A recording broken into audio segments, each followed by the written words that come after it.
Hi, welcome to Hospitality Live with Rupesh. Each week, strategies. Now, welcome your host, Rupesh Patel. Hey guys, welcome to the show. Get this off. All right. We are live. Guys, welcome to the show. All right. This is episode number 46. It is July 8th. We're halfway through the summer, and guys, today's episode is a friend of mine, and he has supported this show since the beginning of last year, and I appreciate their entire company. Today's episode is number 46, Hospitality Live with me, Rupesh, and today's show, it's hotel recovery, managing your teams, and how positive change and optimization can help your profitability. And that's what we need right now, right? So you're gonna discover how to stop losing money in wasted payroll, which we all need right now because there's a lot of waste that we incurred in the past. And guess what? There is a little bit right now too, if you don't watch out and if you're not hawk, like a hawk down there, right? Guys, comment and let us know where you're watching from. Also, you're gonna find out housekeeping standards, all the new housekeeping standards that are costing us a lot of money right now, right? You guys are probably nodding your head like, oh my God, there's so many new standards that are added on, or that now your clean process is different. And so that's going to be a topic that we're going to talk about and how to control them, because that's super important, right? You're also going to learn how to optimize your payroll, which we all need, and then get staff safety tips and tools and really engagement tools that are going to help you grow. And guys, I want to see where everybody's watching from. Guys, comment and let us know. Let me put the banner up real quick and comment and let us know where you're watching from. And guys, we're giving away some good prizes today, so I'm excited about that. Welcome to the show, everybody. Guys, we have people from North Carolina. Hello, Amar, Carmen, from Central America. I love that. Hello, Varun, Austin, Texas. Greetings from New York City, New York. Hey guys, how are you guys doing? Welcome to the show, Massachusetts, Gulf Breeze, Port Canaveral, Cape Canaveral. Good morning to everybody. Mauritius is how you say it. Mauritius, Denver, Colorado, Clearwater, Mumbai, Vermont, Dubai, Kenya, Dubai, Texas. I was raised in Texas, not born. I was raised in Texas. Let's see, where else? Minnesota, Worthington, Minnesota. Good morning. Orlando, Daytona Beach, Dubai, Dallas. Washington, D.C. I was just there 3 weeks ago. Marriott, Pennsylvania, Florida. Guys, comment and let us know where you're watching from. I'm excited about this episode today because my good friend's on, Dell Ross. He's the Chief Revenue Officer for Hotel Effectiveness, and I'm excited to speak to him again. We've been chatting these last 3 months, right? Back and forth on just stats and what's going on with the market. And, you know, they have a lot of hotels, but we're going to get into all of that. Guys, this episode is sponsored by smartguests.com, which is my company. This month and the next couple, like maybe next month or so, we're going to be sponsoring. If you have a company, if you're a vendor, if you're interested in sponsoring the show, I'm happy to speak to you about this opportunity. But guys, go to smartguests.com. You'll be able to get creative hotel tools for operations, marketing, sales, guest feedback, communication. There's so many different things on there right now. And if you go to the website right now on our homepage at smartguests.com, you'll be able to download the masks required sign that you can put at your front door. It's a professional sign that we designed yesterday after we noticed some things, and we're going to talk about it. Actually, we'll get into it in a minute. So thank you so much to smartguests.com for sponsoring this episode. Please go out to Smart Guests and support the sponsor of the show, and pick up some tools that are going to help you increase your reviews, customer service scores, and just make people feel comfortable and special. And I've seen a lot of people using a lot of they're taking these tools that we have online and making them really creative. Like one simple thing is like the D&D slide. So when there's a D&D on the door and guests don't want to, be bothered, there's a slide that we made that you put inside the lock. And right now it's saying, they're saying that we attempted, or we're trying to get into your room. I understand that you're not, you don't want to be bothered. And they just slide this little piece of little D&D slide in there, and it shows that we care, right? And there's a lot of different tools. So go to smartguests.com and check out all the tools that we have there to offer you guys. All right, on with the show, guys. Today is a great segment and great topic that we're going to talk about is payroll, which is a huge cost in right now, and there's so many different things that are going on, guys. I'm going to continue saying where people are from. Florida, Mumbai, let's see, Wisconsin, Calgary, Alabama, Connecticut, Windsor, Connecticut. Guys, good morning to the show. Good, thanks for coming on. I really appreciate you guys coming on. All right, we are giving away a $50 gift card to smartguests.com, and Dell did say that he's going to give a free 30-minute consultation to the winner of today's show, which is going to be very valuable. Listen, I've spent time, my hotels use their system, and I've spent time talking to them and understanding how to optimize our payroll and how to optimize some processes at our hotel, and they could definitely help you out, guys. All right, so now we talked about this earlier. If you go to smartguests.com right now, and you'll on the main page, let me pull this, let me take this off real quick. Stop, and then let me add the Chrome tab. Hold on, let me see where it is. Let me see if that's it. Yes. So if you go to the main homepage at smartguests.com, you'll be able to download this. Click on this, and this is a downloadable, printable mask sign that you put at your front desk. And the quick question is, does your city have a mask requirement, or does your hotel have a mask requirement? Comment and let us know right now if your city has a requirement that you need to wear masks while you're indoors. And pretty much this is a printable PDF, so you can go to smartguests.com. Let me go to the main page. I'm going to my back end side. You can just go to the smartguests.com website and click on the main screen, and you'll see this. And just double click on that, and you'll be able to download this PDF. And yeah, it's a great tool for anybody to kind of let guests know, and let us know. Comment and let us know if masks are required. So let me put some of these. Let me see. All right, Chris says yes. In Austin, they are required. Rachel says no. Golf Priest, yes.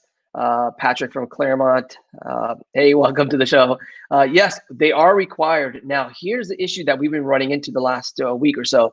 So every Monday, I have a management meeting with our managers, and we call in and we have a management meeting. We talk about revenue, we talk about customer complaints, we talk about guest service, we talk about our scores, we talk about a lot of things for 2 to 3 hours, maybe 4 hours sometimes. And it's a good opportunity for ownership and management to connect with leadership at the hotels. Now, I've been getting sentiment every week talking about what's going on and what are people saying when we are requiring a mask. And this sign went up on our doors yesterday, or Monday. And what was happening in the past is, our counties did require masks, and they gave us a little letter that you could put at the front desk. It said, welcome to whatever city, and this county does require, social distancing, and when you can't social distance, you have to wear a mask indoors, right?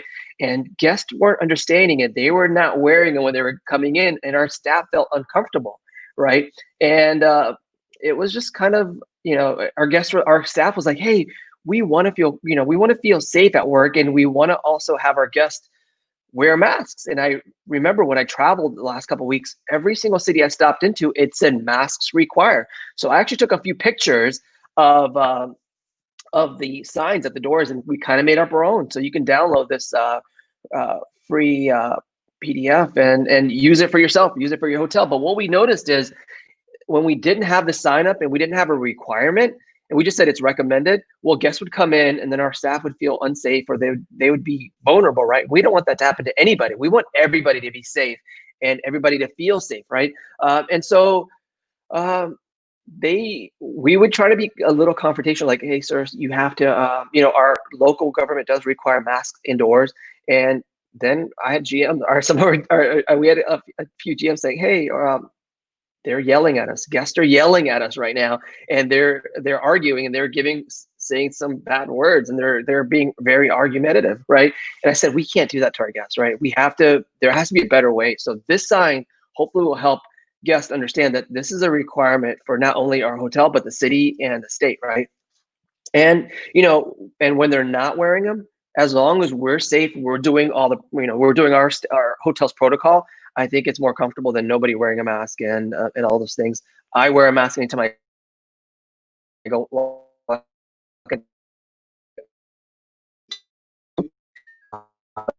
table for reasons. There's reasons they can't wear a mask, right? Or that you don't feel comfortable. There's also the non-believers too, which I'm not going to get into. But there are those out there too, and however you want to live your life, I'm happy with it, right? I'm gonna support you as long as you're not hurting anybody else, and that was kind of my stance. And so we stopped arguing with guests right now. We're like, let's not have any arguments. Let's not be restricted on people. Let them live their life. Well, let's just all be safe. And so we put up the sign. So guys, comment and let us know if you're gonna actually use this, or do you have a sign up at your door right now that says masks are required, because it's very important. Carmen says yes. Welcome to the show, guys. Welcome to all these people. Guatemala, I love that. Yes, masks are required. All right, so on to the show.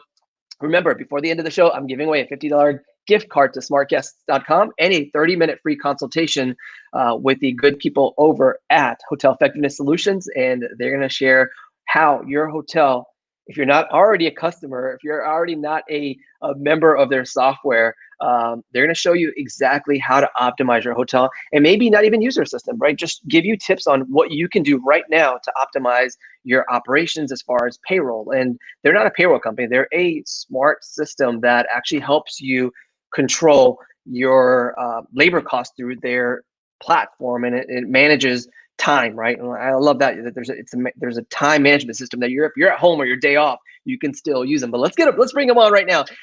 Dell Ross is the Chief Revenue Officer for Hotel Effectiveness Solutions, and they're in Atlanta. And I feel like we have some friends in common, and they've supported us. Let me bring them on real quick. Hey, Dell, welcome to the show. Hey there. Good to see you. And yeah, Francesca, we love you too. I see your comment there. So that's awesome. Are you hearing me okay? Yeah. All right. So Dell, yeah, I'm hearing you okay. Can you guys hear Dell? Comment and let us know if you can hear Dell in the audience, guys. Let us know. I think they can hear you. I can hear you. Go ahead and talk, Dell. Let us know about your company. Good. And what you guys followed do. your advice, and I booted everybody in my family off the internet. I should be the only one. I think we're good. So let me know if there's a problem, and I'll try something else. Yeah, no, I can hear you. All right, so before the show, I was like, Dell, I have a Google Home, and you can get them anywhere. They're really cheap and they're really affordable to kind of spread your internet across your house. But the best part about it is you can connect a bunch of devices to it. So you can connect your TV, you can connect a lot of devices to it, and all right, everyone can hear you. But the best part is you can kick everybody off the internet or pause their internet while you're doing something. So if you're doing like a live meeting, or you're doing a Zoom, this is a perfect opportunity to hit that pause button on the Google Home option inside of their app. And it's great because I just kicked everybody. I have five or six kids in my house right now because I have my two nieces and nephews staying with us for a couple of weeks, and I kicked everybody off. And they have like an iPad, they have a phone or a computer, Xbox. I deleted everybody off, or I paused them for the next hour, and it makes sense because then you have this clear communication, right? Yeah, exactly. It's we're all kind of experiencing it by working at home so much. We're experiencing what our guests used to experience all the time with, shared internet across a whole lot of people and a whole lot of devices. So it's probably a good lesson for us, like a lot of things during this crisis, a lot of things we can take away and make our guest experience better. Yeah, absolutely. Awesome. Well, Dell, I appreciate you coming on the show again. I think this is your second or third time. You guys have 4,500 hotels in the United States and Canada that are using your system right now. And you see where the numbers are, when hotels shut down in March, and then how they've opened back up, or how they've ramped up their staffing or their occupancy. So kind of tell us what's happening right now in the industry as far as kind of where the numbers are. Yeah, so we track, we do get data, operational data from all of our hotels. It's something that we when we connect the operational data, the PMS data with the payroll data, that's how we create an optimized labor plan for every hotel, every position in every hotel. And so we actually have all that data. We track occupancy. Our occupancy data seems to mirror or be very, very close to what you see in STAR, but we get it immediately, right? We see yesterday's data. And recovery has started, right? We've seen in the last week or so, we actually, the average in the United States tipped over for the first time since March, tipped over 50%, which is a really big deal, just for one day, and then it slipped back down into the 30s. But that was for the holiday weekend. It's kind of driven by some high occupancy markets. A lot of beach markets are really full. Certain types of hotels are more full, but that was pretty exciting. At the same time, we're also tracking employee activity and the number of employees at every hotel, the percent of normal that we track that very closely. We actually created a labor index. We've been publishing it on every week or so on Hotel News Now. But we are now, as of not this past weekend, we're still getting the updated data for the holiday weekend. But as of the week before, June 28th, the industry was at 47% of normal staffing levels, which sounds ridiculous, but back in April, we were at 28%. We had about a quarter of the normal number of employees, and that's only counting the hotels that remained open. At the worst part of this, we had about 15% of all hotels that were just closed. We're not counting those. We're looking at only those that were open and maintained staff. So we're very pleased to see the recovery in a lot of different ways, both in occupancy and in staffing. The challenge thing that I know we're going to spend time talking about today is that when you're in this recovery phase, it's really tricky because occupancy is moving up and down like crazy. The volatility is like nothing we've ever seen. So you have some good days. You have a handful of profit days that we call them. And then you have a lot of days where you can't make money. You're operating below break even, and you really need to optimize that. You can't waste a dime, right? You have to keep every dollar productive. And that's tricky because you don't just cut to the bone, because then the guests suffer, then your reputation suffers, and then you don't get the business on the good days.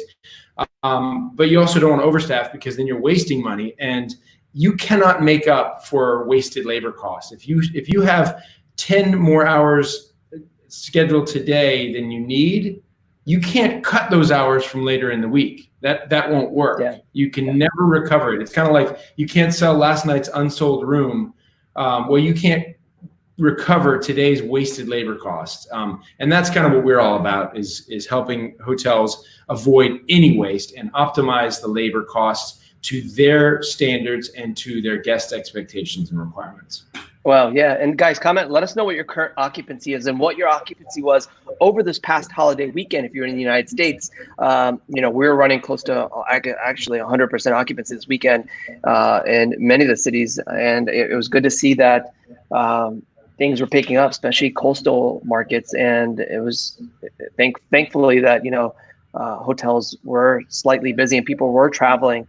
Although I saw a lot of videos where people weren't social distancing, which is kind of kind of scary, because now we're going to find out in the next week or two what happened from this past weekend when people went out and did all those things where they didn't, where they were kind of just at a club or something like that, or a bar, or really close together. So we're gonna see how that works out. But comment, guys, let us know where your occupancy is right now.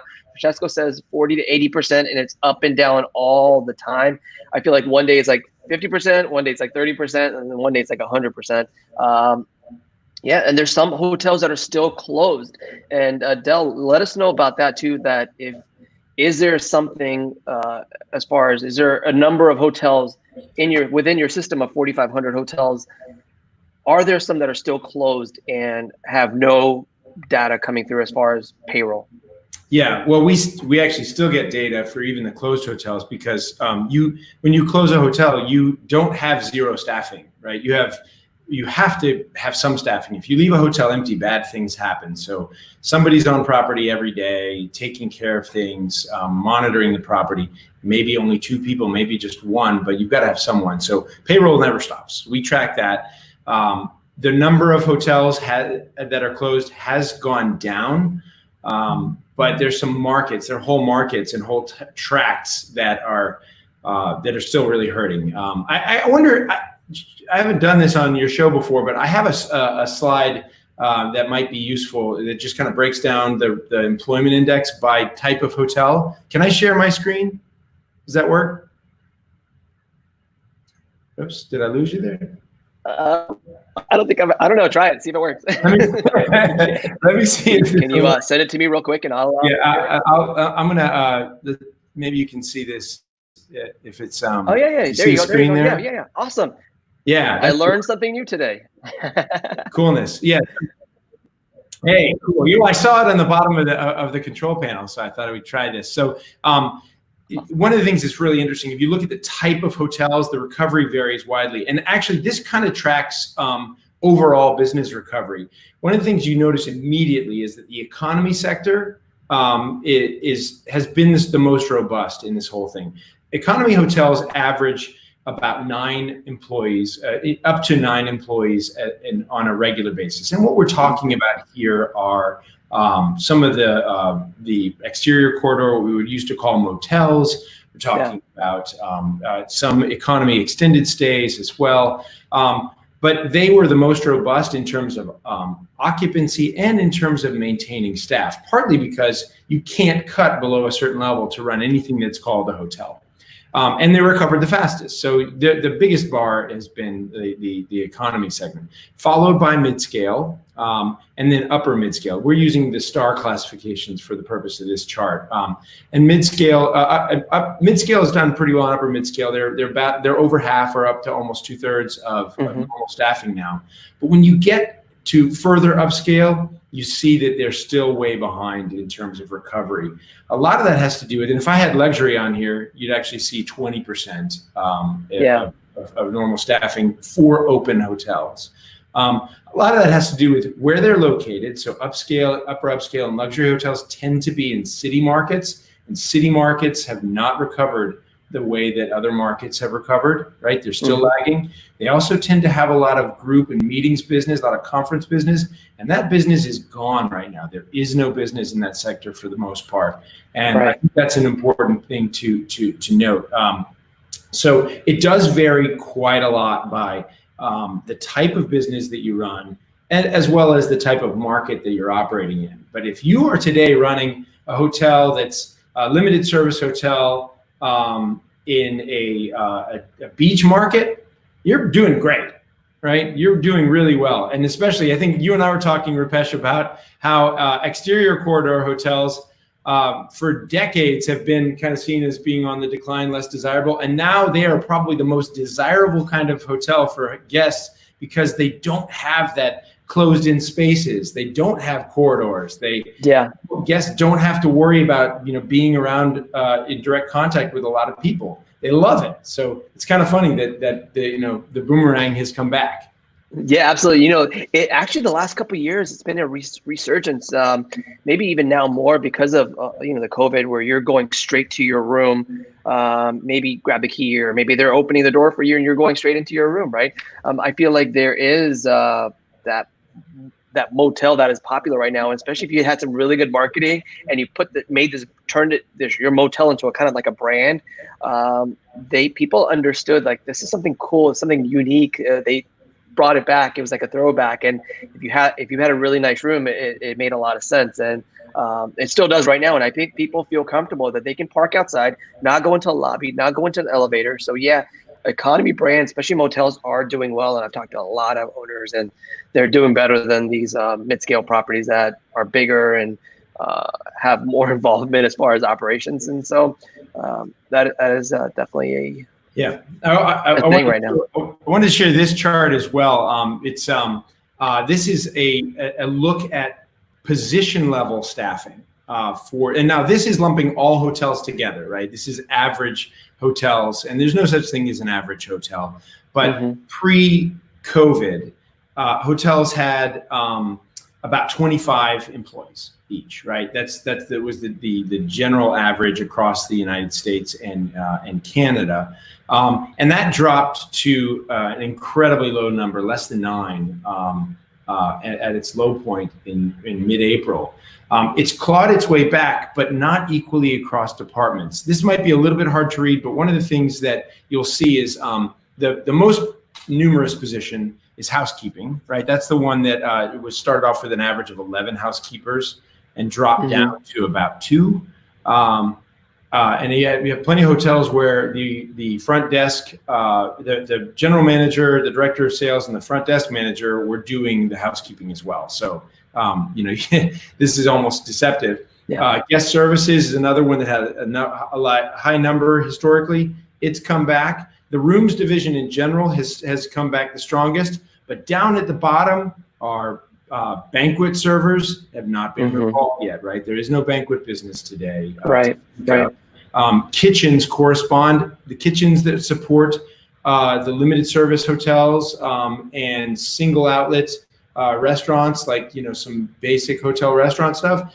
They've come back a bit, but otherwise the F&B side and the meeting side, that staff hasn't come back. And one thing you see is flat is your salaried employees, your manager, assistant manager, director of sales. People have one. They kind of stayed flat, and they're remaining there. But we have not yet seen a recovery for on that banquet side, and it's really apparent here if you look at it by this position. And we track this. We are seeing growth, especially on that front desk and housekeeping side. So we're back up in the last week.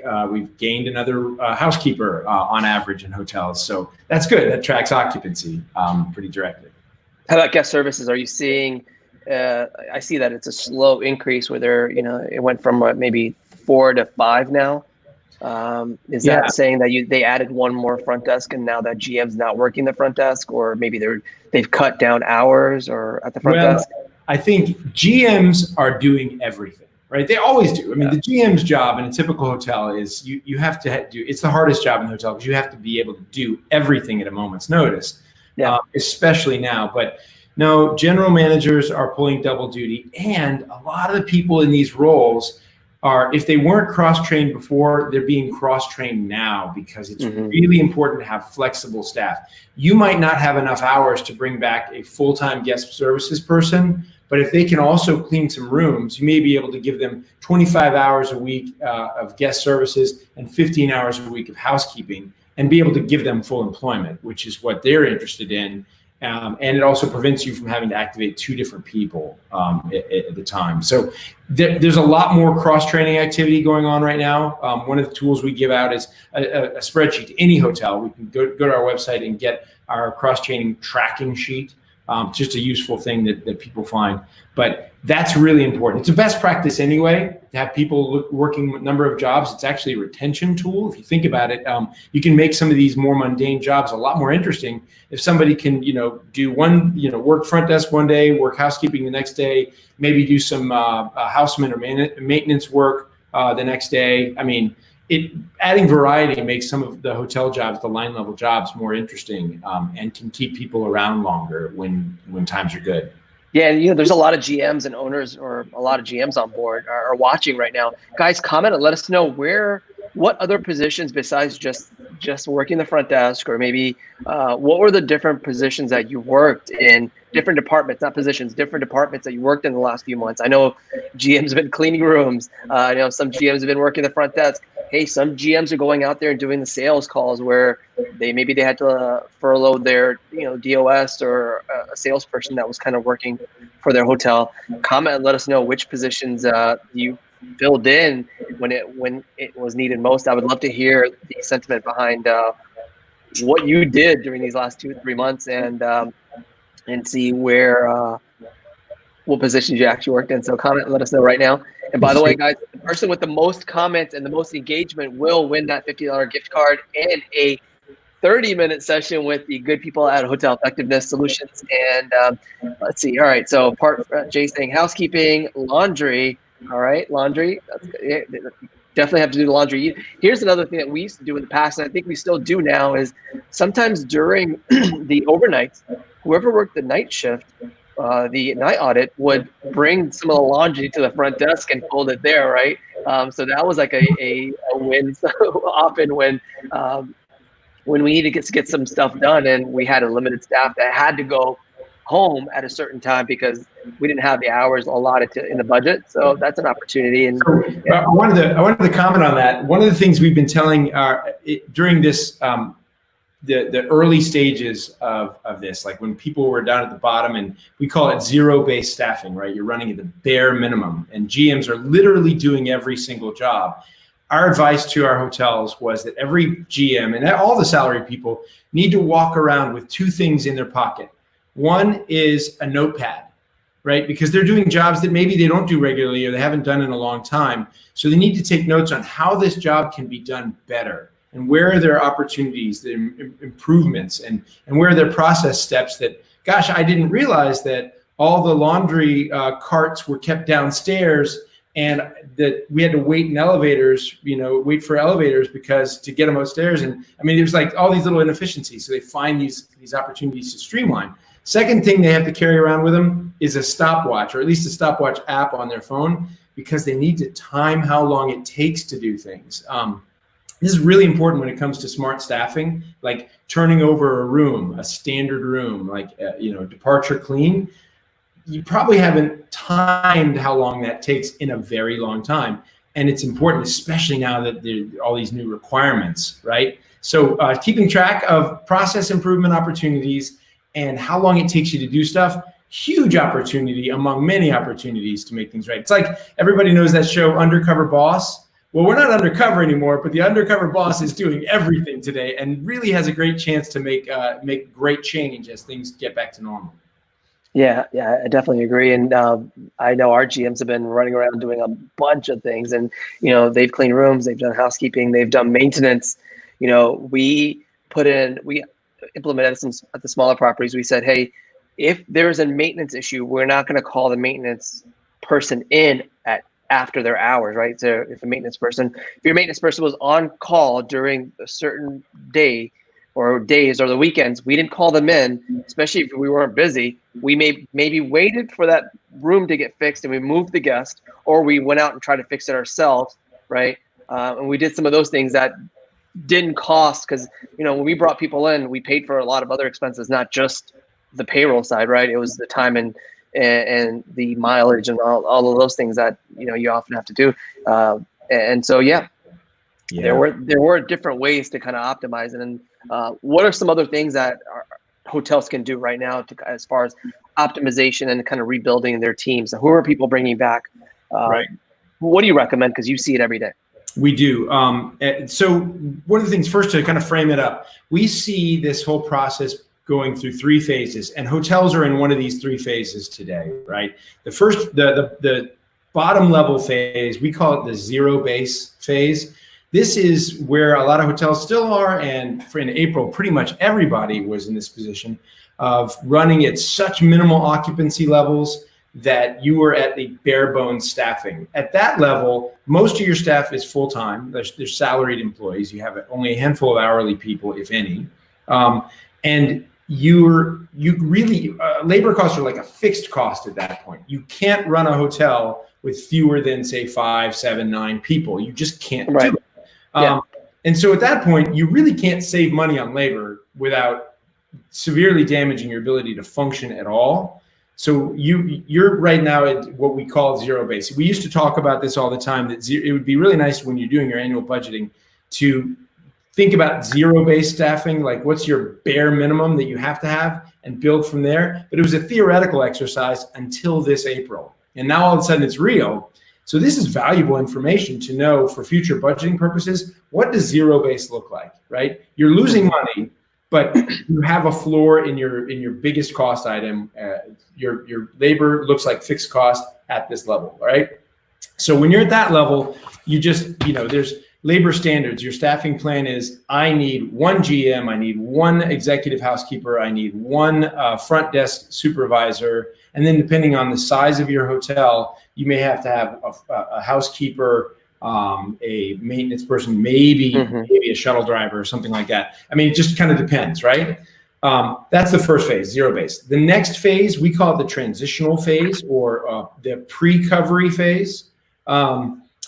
In this phase, occupancy is fluctuating. You start to have more people coming in the hotels. Occupancy levels are at a point where you have to have additional labor to support that, but it's not steady, right? You'll have some days where it goes up into the 40s, 50s, maybe even 60s. And then you have days that you're in 20, 30% occupancy. So a lot of the days in this transitional period, you are losing money, right? You just don't have enough occupancy to sustain. Yeah. And those days, your goal is to make sure that you're not spending any more than you have to, that your labor costs are perfect. So it's really important that your labor standards, the staffing guidelines, are very, very accurate and employed. So if you know you have 20 occupied rooms that are departing tomorrow, and you know that it takes 20 minutes per room to clean those rooms after they're departed, you're going to need 400 minutes of departure clean labor. Right? You don't want to schedule 500 minutes because that's wasted cost. And that is how you should be running it in these transitional phases. On those profit days during transitional phase, this is where you have those spiky days in occupancy. Those are days where you really need to maximize your profit, right? Those profit days may be paying for the whole month. They may be your way of capturing the costs for the rest of the month. And if you are not optimized in your cost side there, you're losing opportunity to recover the losses for the rest of the month. So it's critical, again, to have a standards-based approach to your staffing. And whether you're doing it in Excel or you're using a tool like ours, our Perfect Labor tool, you need to make sure everybody's building their actual real-time schedule every single day based on these occupancy drivers, the guest activity drivers, et cetera. So that's transitional. And then you get into the profit days, right? Which is what some in the industry are getting back into that. We talked about certain destinations and chain scales. I've already gotten there. If you get it right in the early phases and you get these standards right, you apply them to when you scale up, and then you don't have the situation where so many hotels had before, where they used very static staffing models, static schedules. They always scheduled the same way on weekdays and weekends like they did the previous week. Well, that was fine when times were good and you're making a lot of money, but you're leaving money on the table. We can't do that now because why? Rates are down, right? Occupancy may recover, but rates are going to take years to recover. So if you want to get to a sustainable, attractive profit margin, you have to have perfect labor cost, which again requires you to staff, not static. Don't staff like last week. Staff like your PMS system, the occupancy data, the arrivals data, the restaurant cover data is telling you you need people, right? And that should directly inform every day's staffing level. And if you're not building your schedule that way or haven't, now's the time to start, right? You absolutely need to do it. Something every hotel knows they should do. Most historically have not. And this is not the time to take chances on it. You just can't afford the waste. Right. So real quick, and guys, if you have any questions, please comment and let us know. Ask Dell some questions here. I'm sure he's happy to answer them. All right. So really quickly, now we see a 24, 48-hour booking period as far as how do I schedule when I don't know what's happening a week out and I'm trying to schedule for the entire week? How do I do that when I might have 50% tomorrow, or I might have 100% tomorrow, or nothing? How do I plan for that right now? Yeah. So one of the things that, again, cross-training is important because that gives you a lot of flexibility in case you do have like last-minute arrivals that were unscheduled. However, what we find is that historically, hotels were extremely good about knowing what's coming in the next 5 to 7 days, right? The ability to predict arrivals and departures over the next week, really good. So most staffing models in this labor management model were made 1 week in advance, and that was pretty good. Today, that's a little less certain. You might only have the same degree of certainty 2 or 3 days out, which means that when you're communicating with your staff, you need to let them know our schedules may be flexible. I might be calling you in for some extra time, and I might be actually telling you, hold off, I only need you for half a shift tomorrow, right?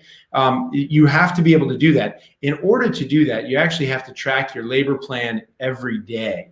So we give our customers a tool when they build their schedule weekly.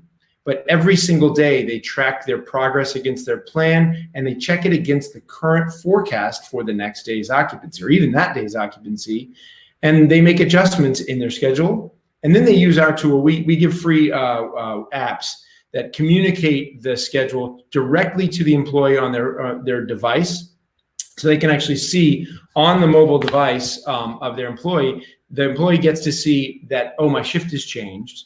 And the manager gets to see the employee has seen the change. This is huge, right? That alone. So there's no more texting. There's no more texting a picture of the resume or the schedule, right? Well, right. Texting is such a. I mean, yes, it's a very common thing to do. But first of all, you've got to get everybody's mobile number, which a lot of people, a lot of GMs don't want to give out their mobile number because usually it's a personal cell. Right? Most hotels don't pay for cell phones for their employees or their managers, so they don't necessarily want to get a lot of work in, cell numbers. And people leave, and they still have your number, and that's not great. If you have somebody leave and maybe they weren't happy, they have your manager's cell number, or the owner's number. That's not great. So putting it in an app that's the same as your scheduling app. We have a tool called Perfect Engage that's all about employee communications. Base case is scheduling. But if you do other things like communicate important messages or two-way communications, use the same app. But this is a really great way of making sure that you not only do you have secure and auditable communications of things like schedules, you can see who's read it, and you can send reminders, right? You can say, hey, I noticed you haven't seen the schedule. One of the things that happens all the time in the industry historically is you get no-shows because somebody says, oh, I didn't see the schedule change, right? Or you get double shows. You get people showing up when they weren't supposed to. They say, well, I worked this shift last week. They said, well, we changed it, but they didn't happen to look at the break room wall where the schedule was posted, right? Yeah. Not to mention the fact we don't really want hotels employees coming into the hotel when they're not working to check their schedule, right? That's not safe. It's not healthy. We don't want them coming in when they don't have to work. So keeping it on their phone in an app that's always up to date is really, really helpful. And we give that away for free to our customers, but there may be other tools that are out there that could be helpful as well. But we strongly recommend using a tool like that to make that work. Awesome. I know you have some. You have Sean filling on. Shout out to Sean. He's been a huge help in connecting us. I met him at a few conventions, or maybe High Tech a few years ago. We met face to face. Of course, we've been connected on LinkedIn for quite some time now, and he connected us, Dell, and shout out to him. And guys, great comments. Comment and let us know some questions that you want to get out there and have answered. And all right, so the next topic that I have written down is housekeeping standards. All new housekeeping standards that our brands are implementing for the safety of our guests, our staff, for all of us, right? And then the timing behind it, because it's costing us a lot more now. We have to buy little mini sanitizer bottles for every room, wipes for every room, masks for every room. What's the timing done to housekeeping as far as payroll is concerned? It's a big deal. So, okay, here's the good news. I'll start with the good news. Kind of good news, right? Stay over clean times, which were smaller, right? As when somebody's, just going in for a regular, light clean during a stay, those have kind of gone away for the time being, right? For the most part, guests who are staying in hotels don't want you to come in their room during their stay. So no stay over service. Not as much, right? Most even full service hotels are basically telling their guests we do every 3 days or upon request. And even those are they're different. They're shorter. And most of the time it's delivery of linens, right? Taking away the old linens and delivering linens. And that's really about it, because that's how everyone's really comfortable with right now. It's also the safest thing to do. So that's the good news. Stay over clean times are a lot smaller, a lot shorter.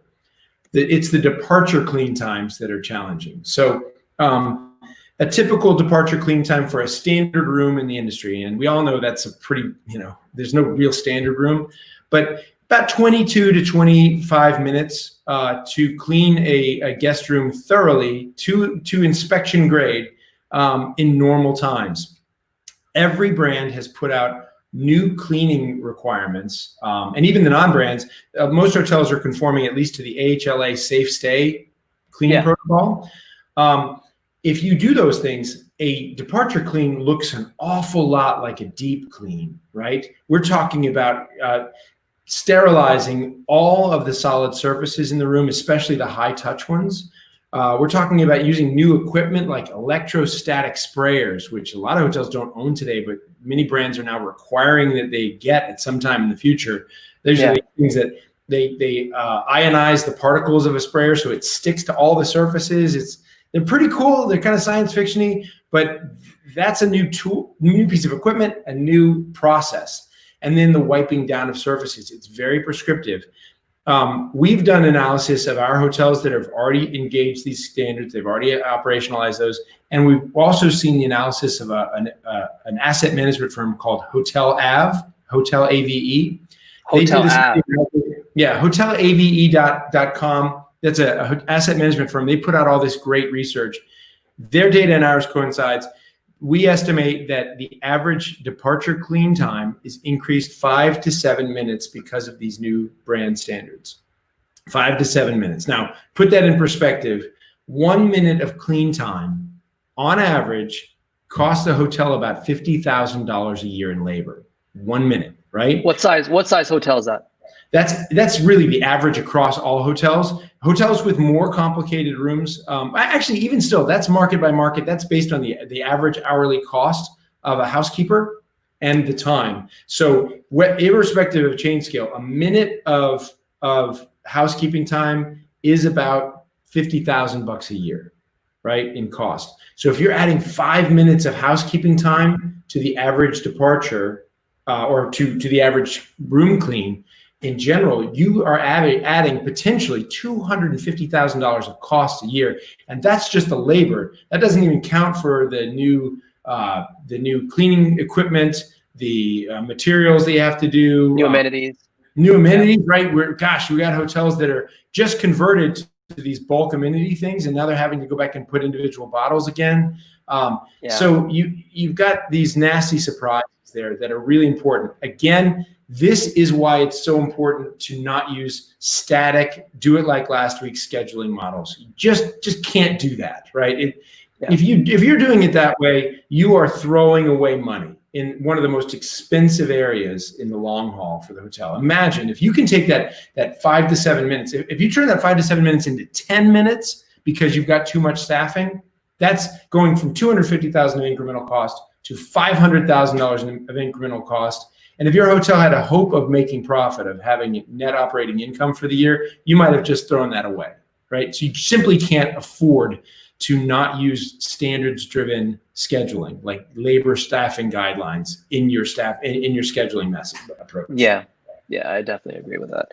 All right, so you're adding more to the room. You're adding more timing to the room. To the week. Now, what happens with overtime where you only have like 2 housekeepers and now you're all of a sudden got busy? How are most hotels dealing with the overtime situation at their hotel? It's a really good point. Actually, one of the things that's pretty ironic today is that there's still labor scarcity despite the high unemployment rates. It can be very hard to find people for our industry. The reason for this, there's a couple of reasons.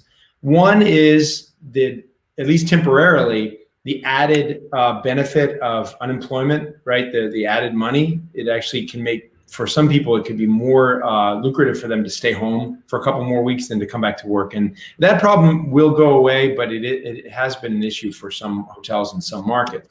The other is there's fear. There's people are worried about coming back into work, right? They're going in and entering rooms where people are stayed that they don't know, and there's a fear of strangers now, and so helping employees deal with eliminate this fear is really important.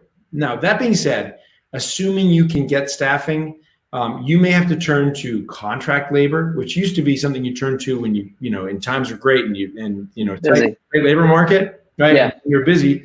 You may need that in part because it's better for you to have labor that you can turn on and off without having to really disrupt people's lives as much, right? You just bring in the labor when you need it and send it home. So in a high volatility transition phase, that might actually be a good approach for you.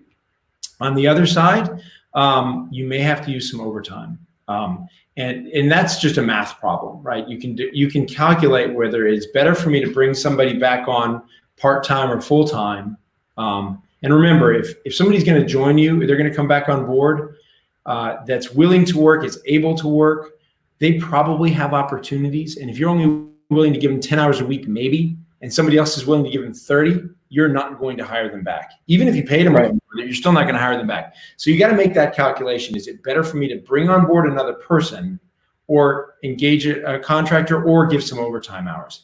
Here's the difference here, and this is super important. There is good and bad overtime. Overtime that's related to business drivers like occupancy, like arrivals, like the stuff that makes you money, that's good overtime. So you get a busload of distressed passengers in the old days, right? And you got to call in some extra housekeepers and front desk staff. That's good overtime because there's direct revenue that's driving that need for labor.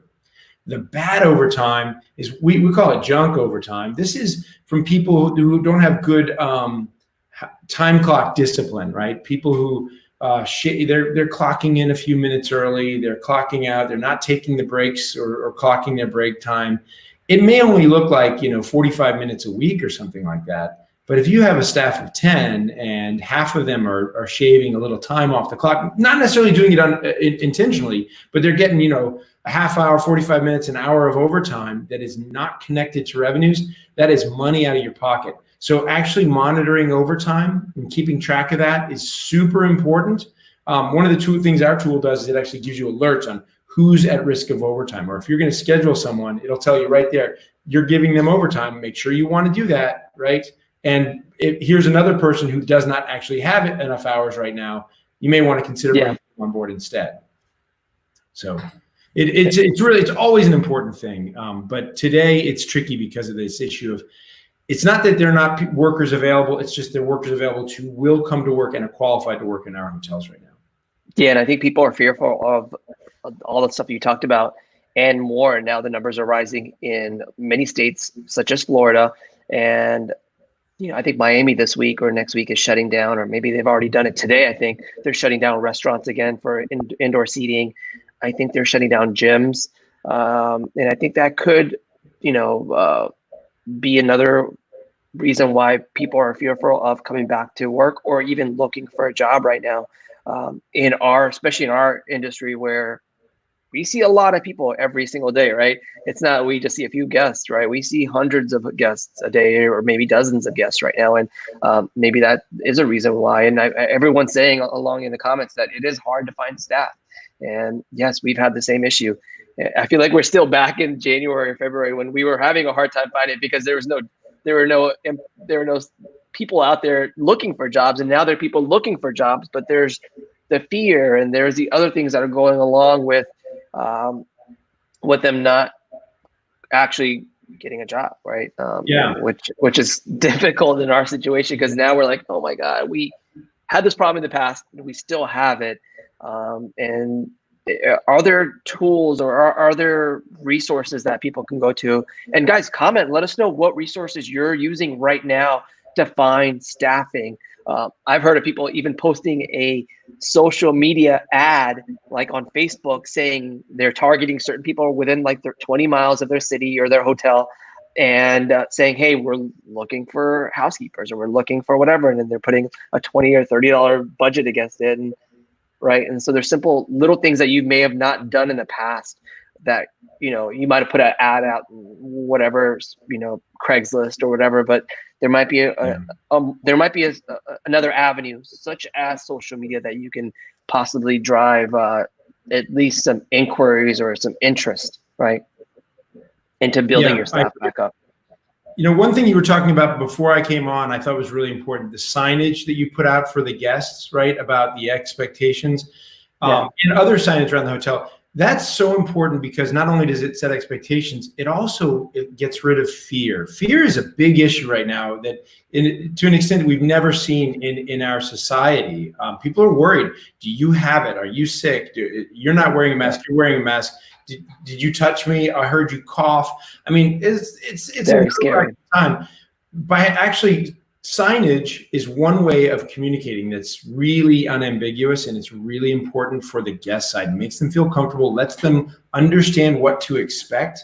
And the same is true on the employee side. Communication to employees about what you are doing to keep them safe right? They have fears. We hear this all the time. Employees are scared. They really are. They act scared. We have, in our own company, we have people, we've talked about when people are able to, we technically closed our offices and let people work from home, and we're able to do this.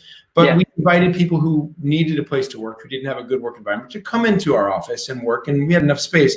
We had someone who tried it and she was just terrified. Even though these were people she knew were safe, and she was far away, she was really scared because it's a scary time. There's a lot of scary messages out there.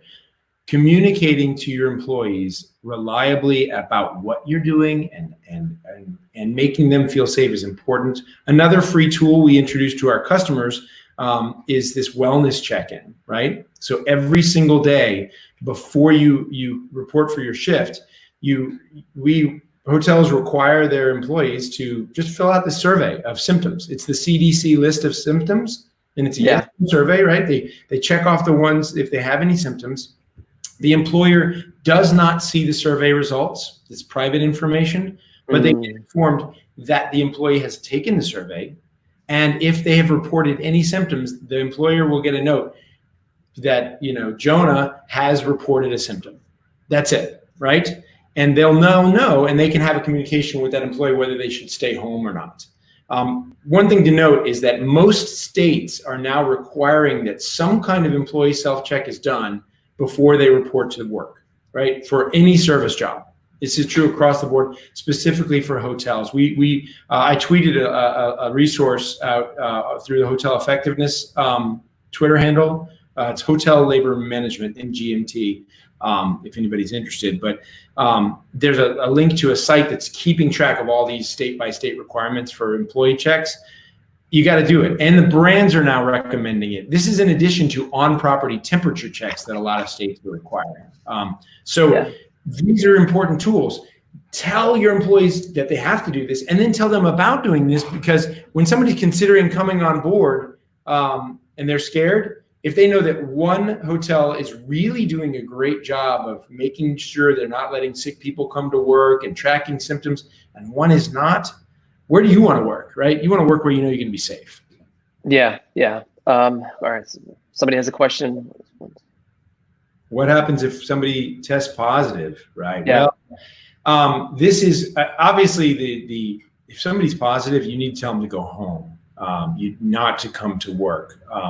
And it is important to remember some of the CARES Act provisions do expressly give employers reimbursement of paid time off because someone's sick with COVID, or they have a family member they have to take care of and they need to stay home, right? There's still that provision from the first relief bill that was passed in Congress. So that's something right off the bat, from a financial standpoint, you may be able to tell your employees, stay home, and you can still pay them and get that money back. That you need to check on that with your own accountant and make sure you're compliant with that. But in many cases, you may be able to get reimbursement, but you shouldn't have them come in, and you need to have a clear policy. Not only if they have COVID, but if they have symptoms that are on the COVID list. Like if somebody says, I can't taste food anymore, tell them stay home, right? Yeah, and I just wanted to throw this out there that we're not legal, we're not lawyers, and we're not HR professionals either. So please reach out to whatever your local state regulations and laws are for when it comes to HR, when it comes to legalities of operating and human resources. We're just sharing what we are doing at our properties, or what we see. So I don't want you going back and saying, oh yeah, Rupesh said or Dell said we should do this. Reach out to your HR department, reach out to your legal department, or someone in legal when you're doing some of these things. Same thing, I think Francesca says hazard pay. We can't really explain because it's state by state, it's county, it's government, right? So we can't really talk about some of those things as far as there are hotels that are still providing either recovery stays, so people who have been diagnosed and they're actually hosting people who are recovering that need to stay away from their families, or they have people who are in quarantine. there are FEMA is involved in establishing the rules and regulations for doing that. That kind of changes the game. There's all kind of financial implications in different relief programs. You really need to be consulting a local expert, and I would go to your accountant and your lawyer to just make sure you're doing that right. But there are resources available, and situations differ market to market.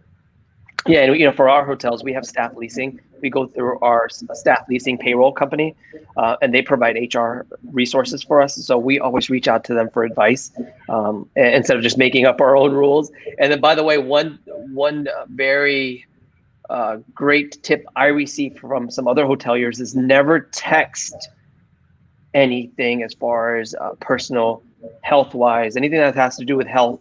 Never text it over, communication with your staff, because that could get you into legal hot water, especially when it comes to something personal, and talking over maybe even a group of people or just even one-on-one. You really should be doing a face-to-face and having somebody else in the room with you that knows. Yeah. I was going to say that one of the things we learned when we built that wellness check-in is exactly this. You actually don't want to ask your employees about symptoms directly, right? That's actually potentially a HIPAA violation, a medical privacy law violation. So by actually having this tool in place that asks the questions for you, and then all it does back to you is tell you that they've said yes to something, right?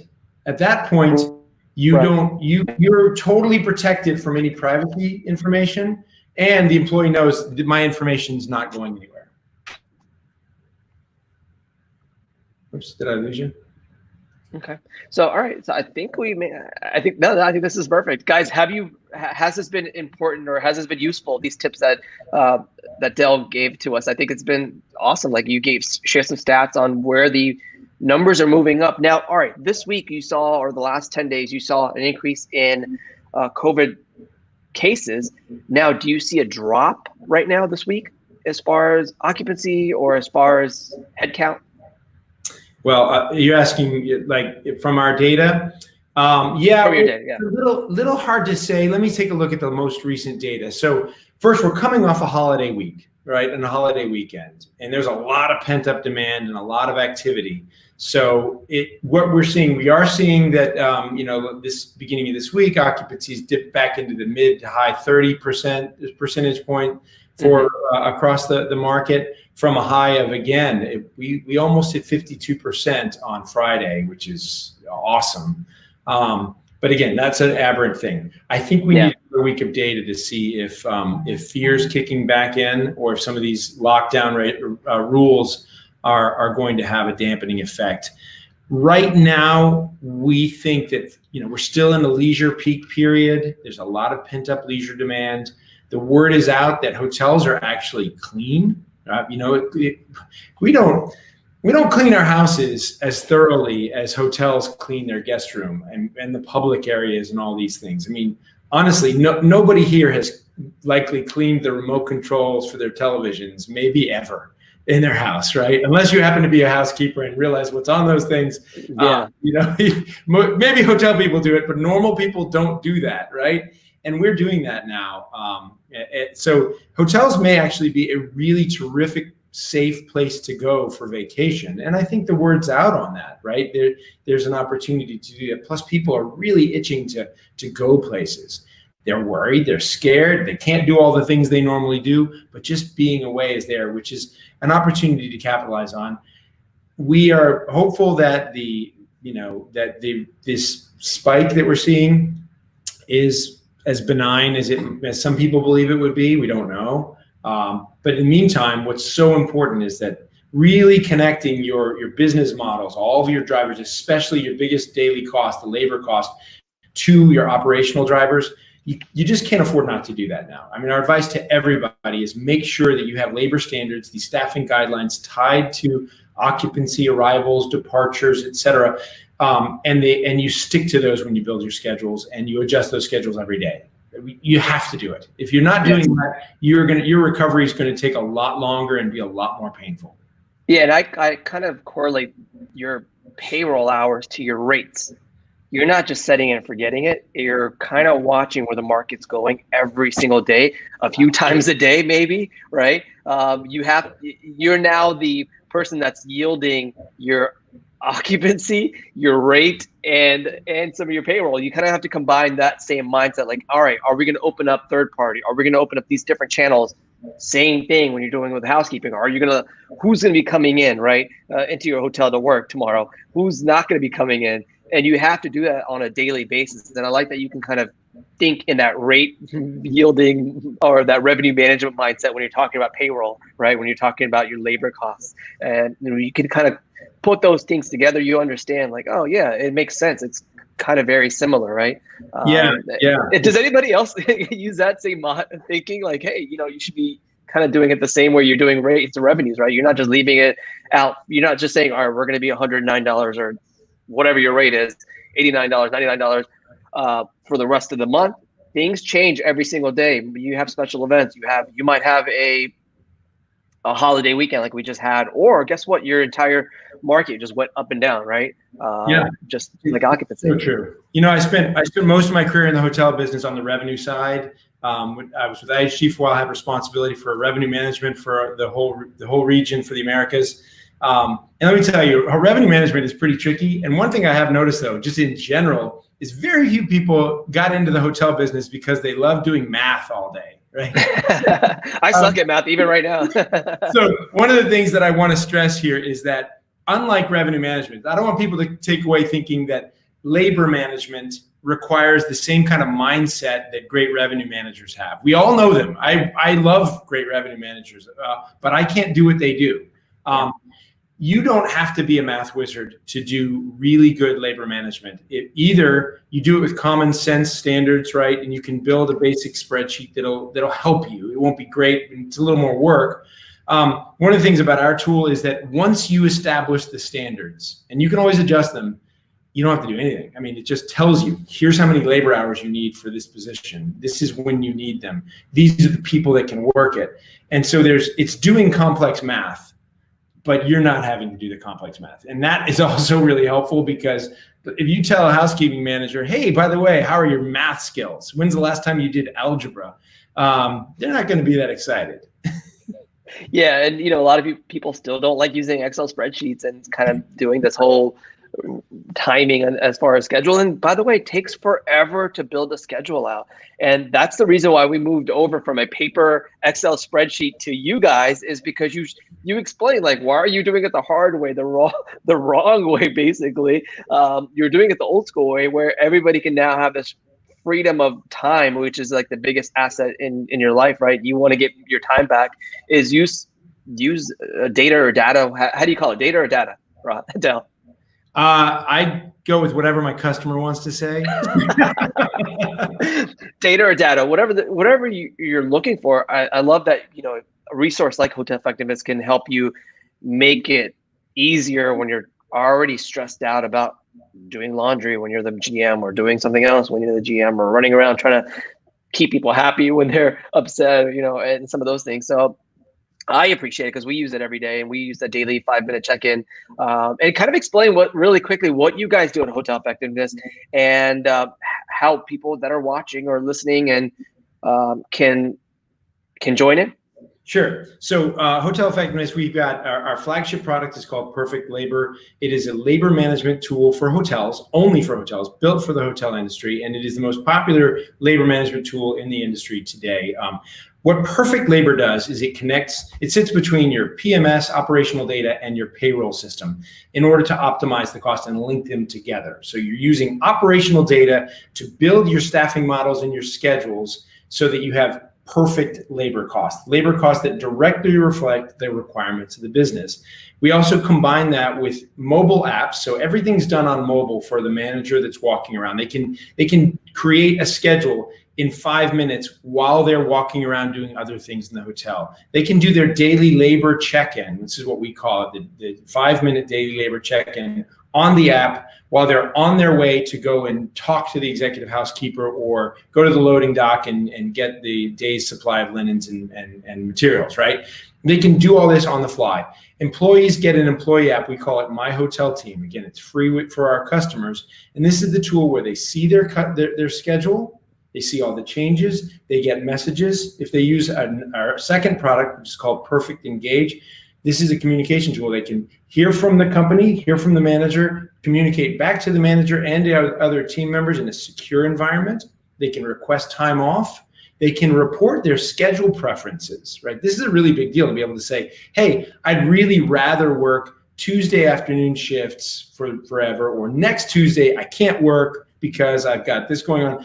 Do all that within an app, which is really important. It's fully traceable. It's all reflected in the scheduling system the manager uses. And one quick question. Yeah.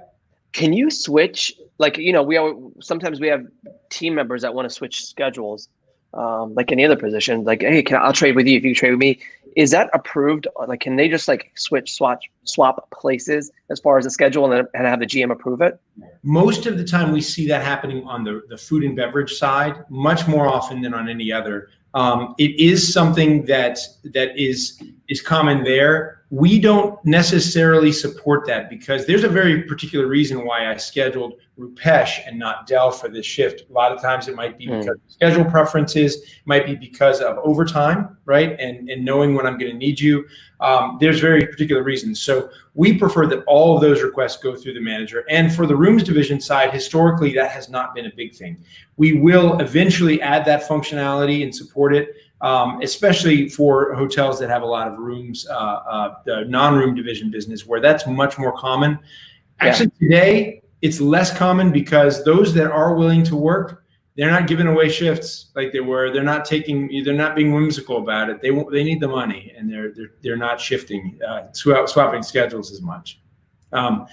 So that was sorry about going on. I did want to mention also that wellness tool again. It's the Wellness Daily Check-in. It's also free for our customers. It's built into the mobile apps. And it is now a tool that can be used to stay in compliance with local and federal regulations for at-home pre-shift symptom checking in most markets. So that's something we're giving away to our customers. Also, we're giving away the Perfect Engage messaging and communications app to all of our customers for the rest of this year. So if you're a Perfect Labor subscriber, you're going to get this the messaging app if you want to activate that. So again, super important to stay in touch with your team members today. Keep them up to date. Send them messages. Also share good news. Birthdays and milestones. And hey, we hit 60%. Yay! It's important to be able to get that out and be able to see who's seen it and start creating a little bit more of that team spirit that we're known for in our industry. Yeah, absolutely. And I think a lot of people are posting those high occupancy days on social media. I see it all over the place on LinkedIn. Like, hey, we just had 100%, or we had 50%. Thank God, or we brought the team back on, and here they are. I love that. So I think you could do that within the team as far as just keeping everybody excited about what's going on at the hotel. And I think communication and some of the ways you're engaging with your team helps out a lot. And I think it keeps people motivated, because right now you need all the motivation you get, including myself. I need people to reach out to me once in a while and say, hey, you're doing a great job. And I think when we can do those things with our staff and with our teams, I think it makes everybody feel special and comfortable coming back to work, right? Yeah, that's exactly right. And one of the things that you and I have been through a couple of hotel cycles in our industry, right? And one of the things we learn is that the benefit of darkness is that it lets you appreciate the light. Right. And this is really true, but you also have to communicate the light, and you can't take it for granted that your team members know everything unless you tell them. And they've been worried. They see the worry on our faces. They hear managers talking about money and finances who never spoke about it in the past. Right. Well, we need to share the good news. We need to let them know, hey, things are looking up. We had a 60% day. We had an 80% day. My goodness, we made money yesterday. This is great. We need to share that information and share with the team and build that energy, because it's going to make people relax. It's going to make people enjoy their job. It's going to make them happy. And happy team means happy guest, which means great reviews, which means your acceleration of your recovery is better. Yeah, absolutely. And Dell, this has been amazing that you shared all these ideas and all these different tools that I didn't even know some of these tools. So it's pretty cool that you guys continue helping hotels out, 4,500 hotels out, to improve their operations and keep them going, because that's all we need right now is we need help, right? And making our lives easier as GMs and owners and operators is the thing right now. And I think technology, I've said it since the day one of this thing, is technology is definitely going to help kind of make things a lot easier than what we did in the past. And, that comes down from messaging, it comes down from engagement, it comes down to go directly to your room, right? And some of those things. But I also understand there's a budget for everything. And we're tight on our budget. So, we have to really focus on where we really want to spend the money that's going to make us the greatest impact on our hotel and our guests and our teams, right? And so I appreciate it. We're going to continue using your software and your services, because I think it's valuable. And hey, this has been amazing. Where can people reach out to you, Dell, and connect with you and ask you questions, if you're okay with that? I'm happy to connect to anybody in the industry on LinkedIn. So if you want to connect to me personally, it's a great way. And then we can message and communicate and set up a time to talk. We can also, hoteleffectiveness.com. Hoteleffectiveness.com, that's a place to get information about who we are. We also have a pretty active social media presence at Hotel Labor Management, Twitter handle MGMT for management, and we have Facebook page and LinkedIn page as well. So happy to reach out by any of those means. And also, I've got some of my team members who are out there. Anybody at Hotel Effectiveness that you find on LinkedIn would be happy to engage with you and give you information. We have lots of data, free tools, and we're very happy to. We believe this industry is a family, and it's definitely a situation where all boats rise with the tide. So anything we can do to help hotels have a faster recovery, we're all about it. We figure one day then the benefits will rebound to us, and we'll grow just as everybody else is growing once again. Yeah, absolutely, Dell. It's been a pleasure. And before you leave, Dell, I'm going to pick the person that's going to win the $50 gift card to smartguests.com and a coaching session with you guys and your team to help maybe somebody that's watching or the winner kind of help them personally or through their business or through their hotel, right? Or their future hotel that they might work at, right? And guys, and I haven't done this. If in the comments, you've seen all the comments now to the viewers, let us know who should actually win this. And this is really based on engagement. Comment, and is it yourself that you want to win, or is it somebody else that you really notice that has provided a lot of value? In the comments here for all of you guys, comment and let us know who the winner should be. And then let's see if I got it right compared to what you have. And I've written down the person because I've been watching the notes here. There's been a few people, and I wish I can give this out to a few people. I'm going to wait a few seconds. Have you been reading the comments? I have. I'm actually tempted to say that maybe Francesca a half hour with Francesca might be really useful. Look, I wrote her name down. I did write her name down, guys. I want a half hour with Francesca, but there's a whole bunch of really great. I've been loving the comments. Yeah, everybody, thank you guys so much for all your great comments. But yeah, we did pick Francesca as far as, and she picked somebody else. I love that we're all a great team here. In hospitality, you care for others more than you care for yourself, and I see that here in the comments. Congratulations, Francesca Chapina. If I said that right, I'm sorry if I didn't say that right. You're the big winner. You win a $50 gift card to smartguests.com and a free consultation. Please reach out to us and let us connect you guys with, or let me connect you with Dell and his team over there. Dell, it's been a pleasure having you on again and sharing these great tips with us. I'll see you on soon. Always. Thanks for your great work, Rupesh. All right. Talk to you soon. All right, guys, what did you think about that conversation? Hit the like button right now and comment if you enjoyed it, if you at least learned one tip here on this episode. And guys, definitely, and let me make sure I have all my notes together. Yes, this episode is definitely brought to you by smartguests.com. Go to smartguests.com right now and get that free mask required sign. It's free. It's a PDF that you can download and print out And what we actually did was we took that file and sent it to the FedEx office, and they printed it for like $1.50 in full color. You can even do both sides, so that's $3 on waterproof paper. I never thought about that until they actually recommended it. We were going to laminate it, and they recommend putting it on waterproof paper, because if you ever clean the windows of your front door, your sliding glass doors, they get wet. When you have lamination, it also peels back and it looks horrible. Or if you taped it up, it looks bad. Get waterproof prints at a FedEx office or your local print place, and it's actually cheaper than lamination. So definitely hit up smartguests.com for that free tool there, right on the homepage. And we actually have two signs, one for the temperature and some of the rate, how you're feeling, and then the other one is the masks required. So thank you so much to smartguests.com for that free tool. And guys, thank you so much for this opportunity for me to share and bring on Dell and his team. And I'll talk to you next week, guys. Be safe, take care of each other, and take care of yourself. Talk to you next week. Bye.